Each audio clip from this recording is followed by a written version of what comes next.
Good evening and welcome back to my YouTube channel English for success.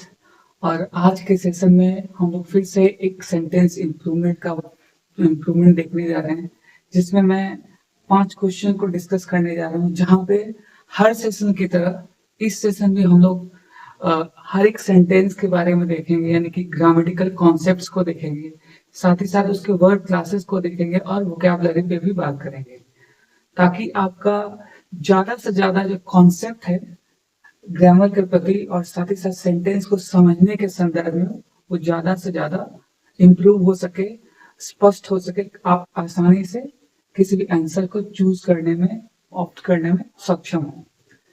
इस उद्देश्य के साथ आज का सेशन स्टार्ट करते हैं। चलिए देखते हैं पहला question. First question, anyone with a little interest in sports is bound to familiar with Sachin Tendulkar's name। तो पहले आज देखते हैं कि इस सेंटेंस का मीनिंग क्या होगा, फिर उसके बाद इसके वर्ड क्लासेस को भी देखेंगे।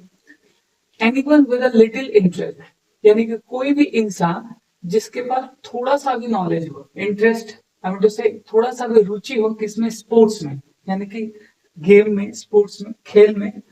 तो यहाँ पे अलिटिल का मतलब तो थोड़ा सा, न के बराबर, यानी जो थोड़ा सा भी नॉलेज रखता हो, यानी थोड़ा सा भी इंटरेस्ट रखता हो किसमें, स्पोर्ट्स में, is born to familiar with Sachin Tendulkar name. और वो यानी कि कोई भी इंसान जो थोड़ा सा इंटरेस्ट रखता है स्पोर्ट्स में, वो सचिन तेंदुलकर के नाम को जानता होगा। want to familiar with Sachin Tendulkar's name means what? वो सचिन तेंदुलकर के नाम को जानता होगा, राइट? तो ये सेंटेंस का मीनिंग हुआ। अब देखते हैं इसकी क्लासिफिकेशन को। एनीवन यहाँ पे एक प्रोनाउन है और ये एक इंडेफिनिट प्रोनाउन है, राइट? यहाँ पे एनीवन क्या है? Anyone, no one, somebody, nobody, everyone, right? ये सारे जो होते हैं, ये सारे आपके इंडेफिनिट प्रोनाउंस होते हैं, राइट? अब यहाँ पे विद क्या है? विद प्रपोजिशन है, राइट?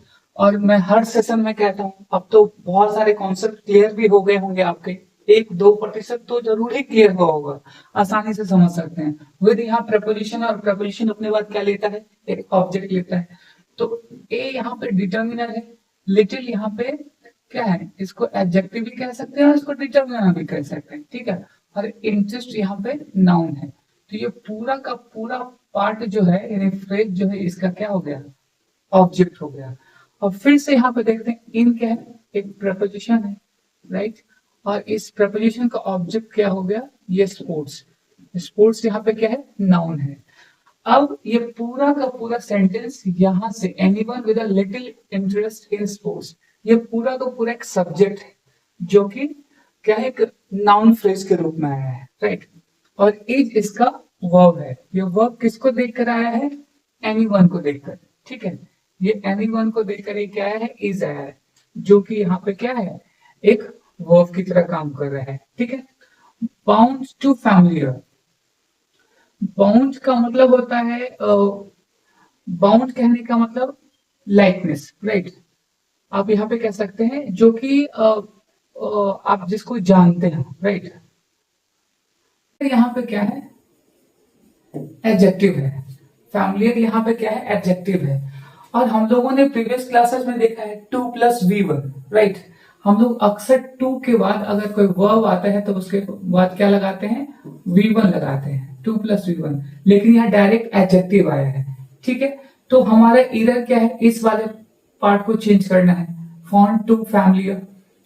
अब इसके आगे की बात कर लेते हैं। विद यहाँ पे फिर से प्रपोजिशन है, और सचिन तेंदुलकर नेम, ये इसका क्या है? ऑब्जेक्टिव है।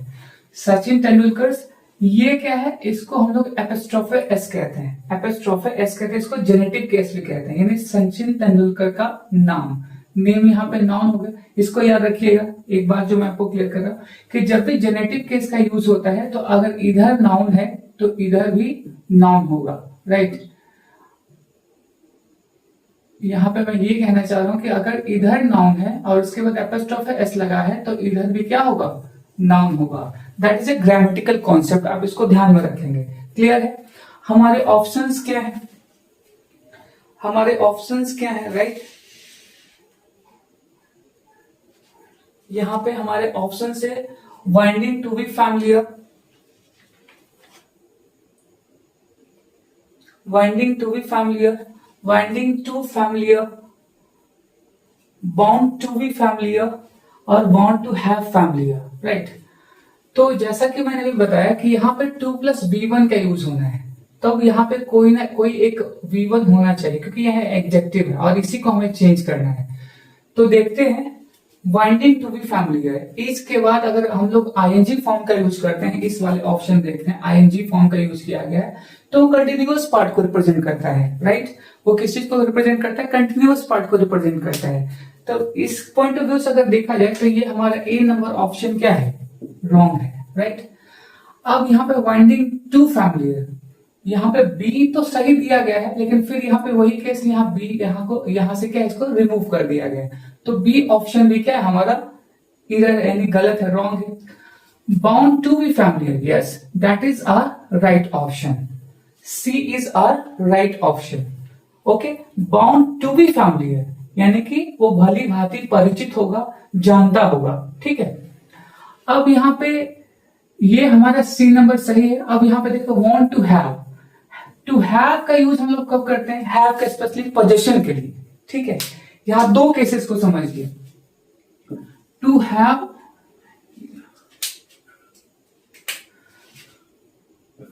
हैव के बाद अगर कोई नाउन आता है तो पोजीशन को शो करता है। अगर हैव के बाद वर्ब का थर्ड फॉर्म आता है तो वो हमारा क्या हो जाता है? प्रेजेंट परफेक्ट का केस हो जाता है, यानी टेंस का पार्ट हो जाता है। तो ये दोनों में ही यहाँ पे पोजीशन की बात तो हो नहीं रही, यहाँ पे बाउंड की बात हो रही है, एक लाइकनेस की बात हो रही है, ठीक है। तो यहाँ पे हमारा जो ऑप्शन है C is a right option for the question number 1, right. I hope कि ये पहला सेंटेंस क्लियर हुआ होगा। Second sentence, for the old it is only a few benches or steps of old building to sit and brood at days gone away। तो यहां पर आप देख सकते हैं brood at days gone away एक फिक्स इडियम है, ठीक है।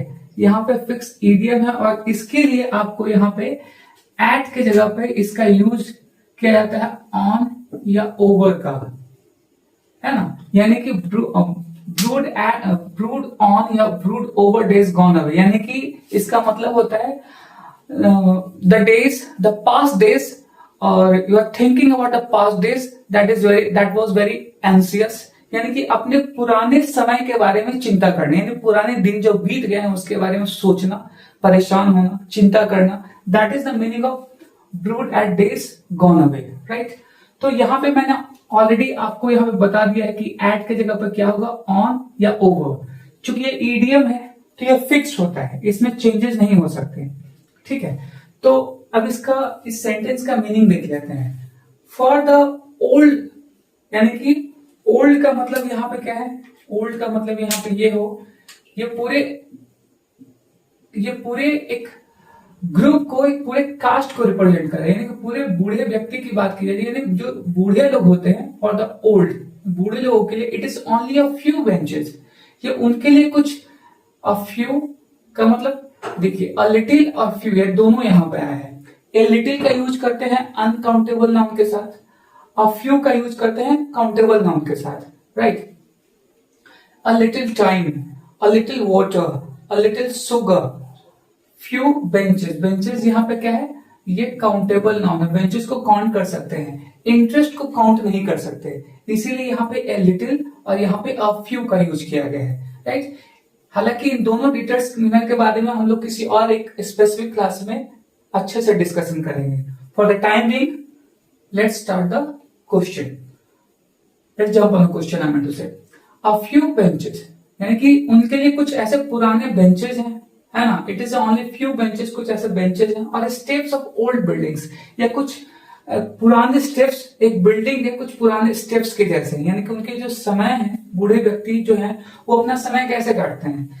किसी बेंचेस पे बैठते हुए, सोचते हुए, या कुछ सीढ़ियों को, यानी बिल्डिंग की सीढ़ियों को चढ़ते हुए।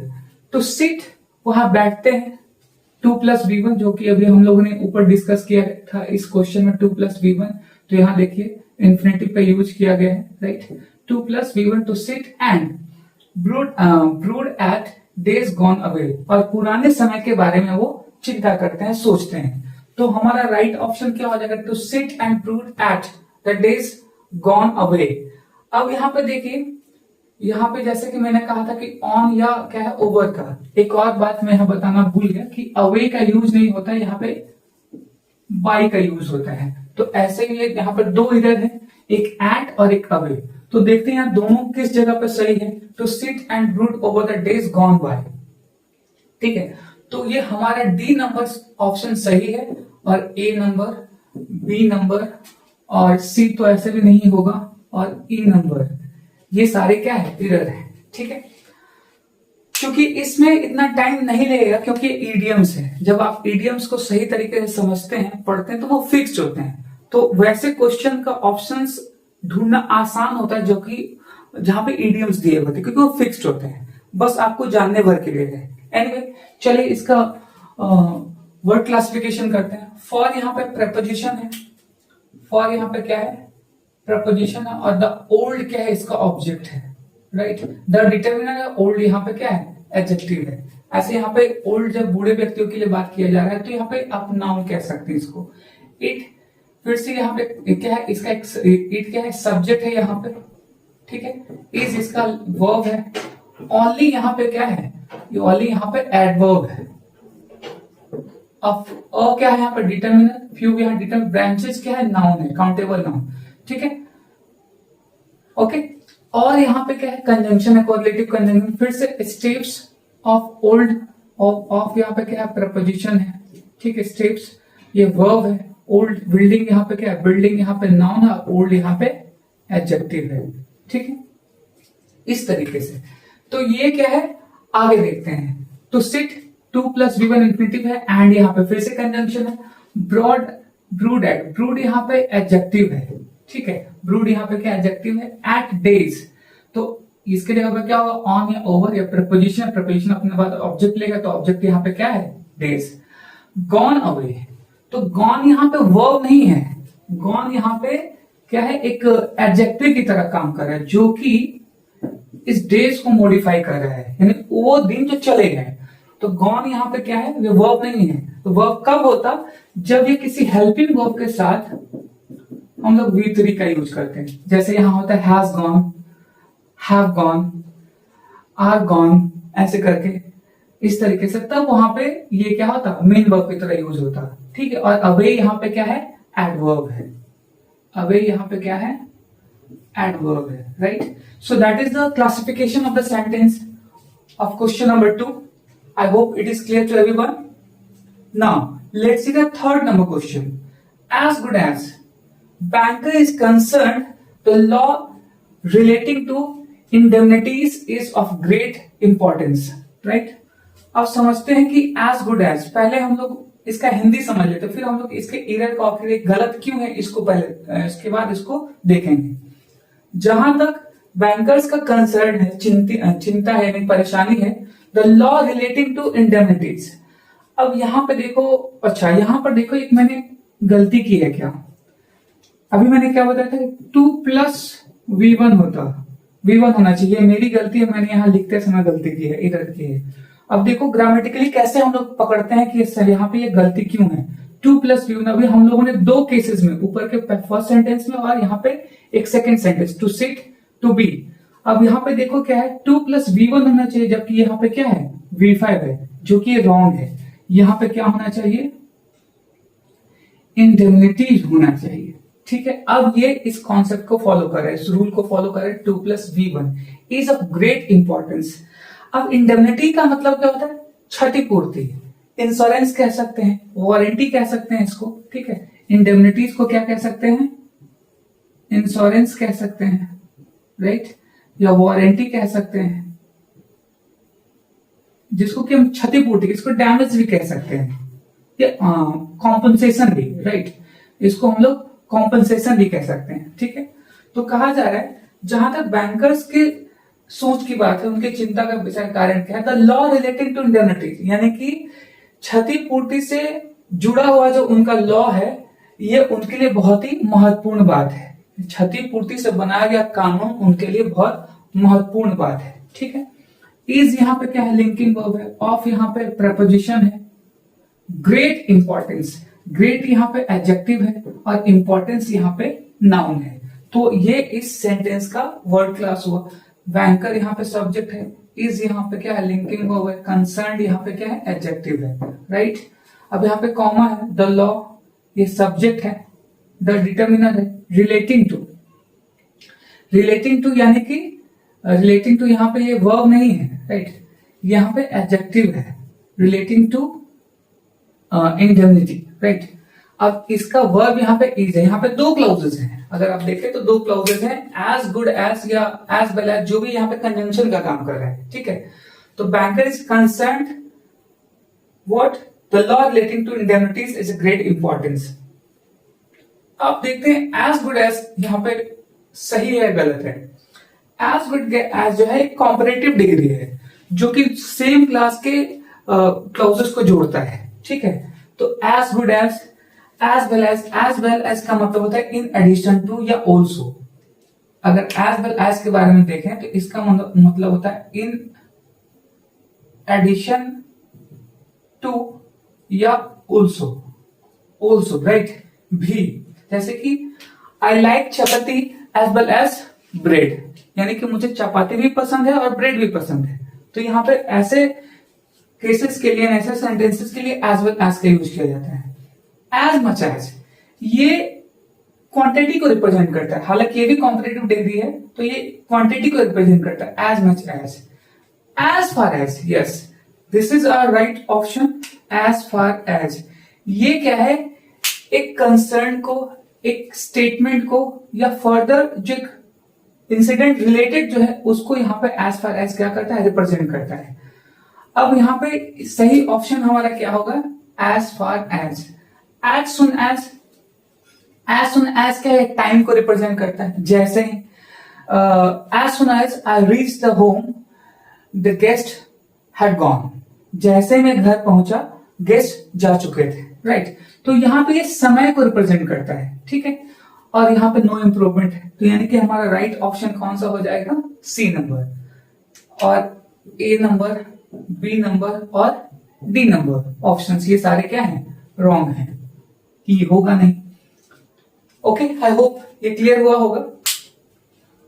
अगर आपको कोई भी कंसर्न हो, आप कोई भी क्वेश्चन, आपके मन में कोई भी डाउट हो, तो आप मुझे कमेंट कर सकते हैं।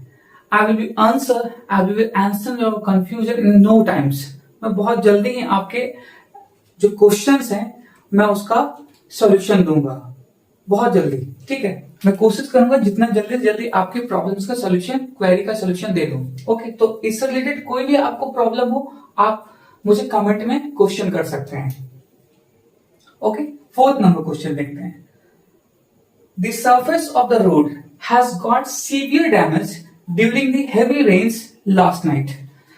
अब यहां पे देखते हैं, ये बहुत ही आसान सा सेंटेंस है और इसको पहचानना बहुत ही आसान है। क्यों? अब देखो क्यों। The surface of the road की जो सतह है, सरफेस का मतलब है सतह, हैज गॉट सीवियर डैमेज, जिसका कि बहुत क्षति हुआ। सीवियर का मतलब यहाँ पे ये क्या है, ये एक एडवर्ब है, सीवियर यानी कि बहुत ही ज्यादा, ठीक है। सीवियर क्या है, इंटेंसिटी को बढ़ा देता है, इंटेंसिटी को बढ़ाने का काम करता है, बहुत ज्यादा तीव्र। डैमेज यहाँ पे क्या है, डैमेज यहाँ पे, सॉरी, ये डैमेज यहाँ पे नाउन है और ये क्या है, एडजेक्टिव है, ठीक है। यानी कि उसने डैमेज को, क्षति को बहुत ज्यादा कर दिया है, बढ़ा दिया है। ड्यूरिंग यहाँ पे क्या है, प्रपोजिशन है। ड्यूरिंग यहाँ पे क्या है, प्रपोजिशन है। और प्रपोजिशन के बाद अक्सर क्या होता है, एक ऑब्जेक्ट होता है। ऑब्जेक्ट में ये क्या है, the heavy rains. The heavy rains क्या है, रेन्स यहाँ पे नाउन है, हैवी यहाँ पे क्या है, एडजेक्टिव है, और दो यहाँ पे डिटर्मिनर है। लास्ट नाइट ये एडवर्ब ऑफ टाइम है। लास्ट नाइट क्या है, एडवर्ब ऑफ टाइम, जो कि यहाँ समय को, टाइम को रिप्रेजेंट कर रहा है। लास्ट नाइट यानी ये पास्ट को रिप्रेजेंट कर रहा है। Last night, I enjoyed the party last night. I met a friend, one of my friend after a long time last night. इस तरीके से आप बात कर सकते हैं। तो लास्ट नाइट क्या है, अक्सर पास्ट को रिप्रेजेंट करता है। लास्ट यानी बीता हुआ, लास्ट मतलब बीता हुआ यानी बीती हुई रात। तो ये क्या है, ये पास्ट को रिप्रेजेंट करता है। तो अगर ये पास्ट को रिप्रेजेंट करता है तो हैज का यूज तो होगा ही नहीं, क्योंकि हैज का यूज हम लोग प्रेजेंट के लिए करते हैं, प्रेजेंट परफेक्ट के लिए। अगर यहाँ पे हैड होता या वॉज होता तब हम सोच सकते थे, तब तो ये ऐसे भी गलत है, हैज गॉट सीवियर डैमेज। अगर आप इस पूरे सेंटेंस का मीनिंग नहीं भी जानते हैं तो केवल थोड़ा सा ग्रामेटिकल कॉन्सेप्ट लगाकर आप आसानी से क्या ऑप्शंस को, राइट ऑप्शंस को सिलेक्ट कर सकते हैं। लास्ट नाइट यहाँ एडवर्ब ऑफ टाइम है और हैज यहाँ पे क्या है, प्रेजेंट को रिप्रेजेंट कर रहा है, तो ये ऑप्शन ऐसे भी हम लोग को इसी को चेंज करना है। तो लेट्स सी कौन सा सही ऑप्शन है, हैज सीवियर डैमेज, तो ये हमारा ऑप्शन क्या है, रॉन्ग है। फिर यहाँ क्योंकि यहाँ पे हैज का यूज किया गया है। Getting severely damage, no, getting का मतलब हो रहा है, नहीं ऐसा नहीं है। सीवियरली डैमेज, तो यहाँ पे ये एडवर्ब का यूज कर रहा है और डैमेज तो एडजेक्टिव है, तब ये सही है, लेकिन यहाँ गेटिंग है। इज बीन, ये तो और भी आसान है पहचानना। इज बीन, इज के साथ कभी भी बीन का यूज नहीं होता, हमेशा हैज, हैव, वो हैड, ऐसे वर्ब के साथ बीन का यूज होता है, ठीक है, इज के साथ नहीं होता। Damage severely, was severely damage, yes, this is our right option, ये हमारा राइट ऑप्शन है, ऑप्शन नंबर डी, और ये यहां होगा नहीं।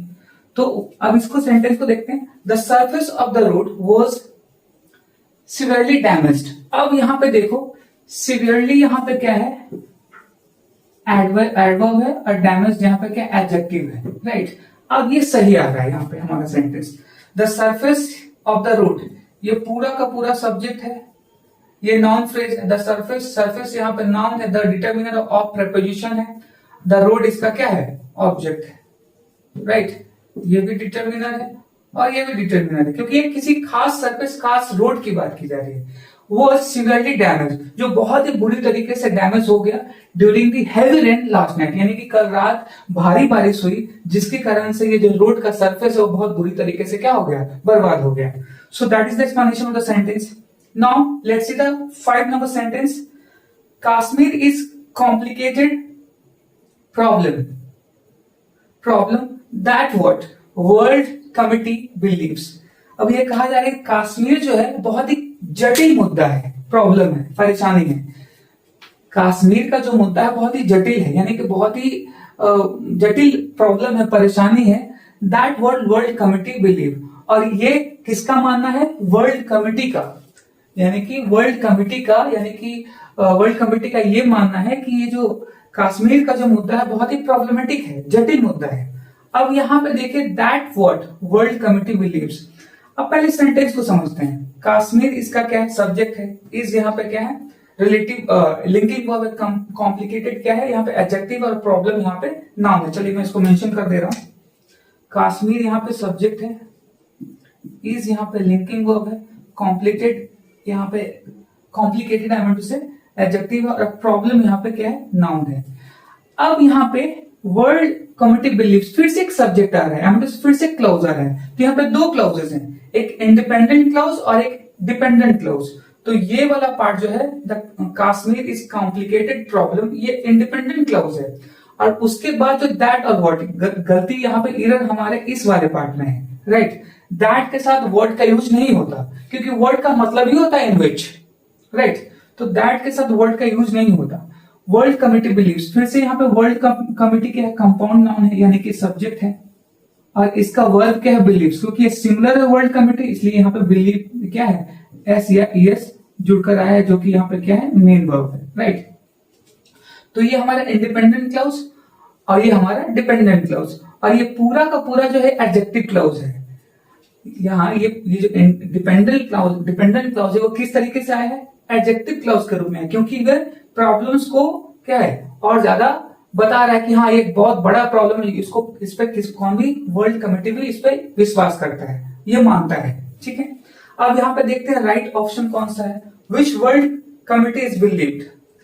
अब यहाँ पे सेंटेंस का पूरा स्ट्रक्चर ही चेंज हो जाएगा, right. What world committee believes, हाँ ये जो सेंटेंस है बी नंबर, ये हमारा सही हो सकता है, that should be our right option. अब आगे पहले देख लेते हैं, that what world committee believe. यहाँ पे मैंने थोड़ा स्पेस कम होने के कारण मैंने यहाँ पे कमिटी को शॉर्ट कर दिया है, आप देख सकते हैं मैंने कमिटी को यहाँ पे शॉर्ट कर दिया है, तो आप कंफ्यूज मत होइएगा। इस तरीके से यहाँ पे भी मैंने नो इम्प्रूवमेंट को शॉर्ट कर दिया है यहाँ पे भी, तो आप कंफ्यूज नहीं होइएगा। तो विच का यूज होगा नहीं, क्योंकि विच तो यहाँ पे कि विच वर्ल्ड कमिटी इज बिलीव्ड। तो वर्ल्ड कमिटी जो क्या है, एक ग्रुप है ना, तो उसके लिए विच का यूज यहाँ पे इनएप्रोप्रिएट हो सकता है, तो इसलिए हमारा ये नंबर गलत है।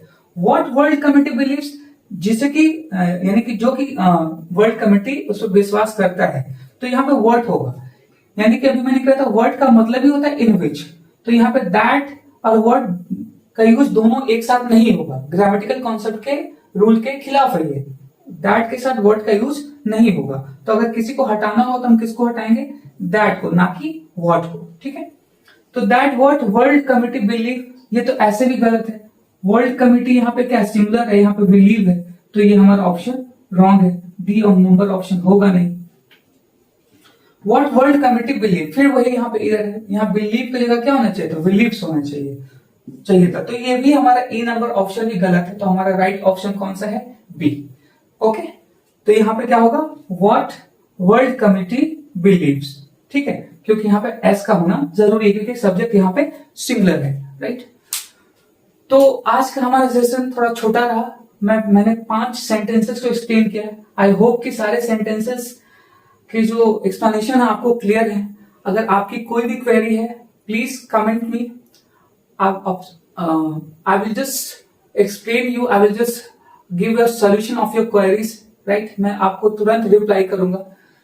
आई होप कि आज का सेशन आपको अच्छा लगा हो। अगर मेरा ये सेशन आपको अच्छा लगता है, आप मेरे सेशंस देखते हैं, क्लासेस देखते हैं, so please hit the icon bell, subscribe and share this session as much as possible, to that needy students could just watch my videos and to enhance their grammatical concepts, यानी कि वो मेरे grammatical concepts को देखें, उसको समझें और अपने एक grammatical problems से related जो छोटे छोटे queries हैं, problems, उसको जल्दी से जल्दी शॉर्ट आउट करें।